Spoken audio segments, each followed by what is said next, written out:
The capacity to stand between life and death defines the hero in many ways. And we see this in this week's Parsha, Parshat Korach. This is a Parsha with a lot of rebellions, each of which has its consequence. The ground opens up and swallows the Datan and Aviram and Korach. The fire comes out before Hashem and torches Korach's 250 followers.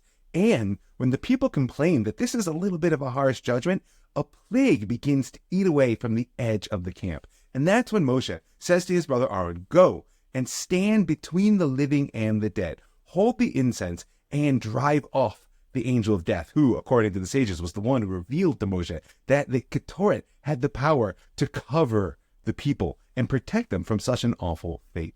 Now, what does it mean to stand between the living and the dead? And why is this in many ways the ultimate Mesirut Nefesh, the ultimate going beyond limited self for the sake of good? Well, we see a blinding example of this in our own days. I say blinding because it's so bright we often miss the other ways it finds expression. I'm referring to our holy soldiers who have sacrificed their lives, both literally and through the time and energy, to protect the people, the living people, from the forces of death that stalk our days. But beyond that obvious and so moving willingness to give over selfhood for the sake of life, there are many ways in which we can all stand between life and death. It wasn't for naught that it was Aaron who did such a thing. Aaron, who was devoted to repairing relationships. Aaron, who was the one who served out of love and not out of fear. Any time that you can repair a relationship, any time that you can infuse a person with a little bit of hope and bring them back to the path of life, any time that you can meet the needs of those around you,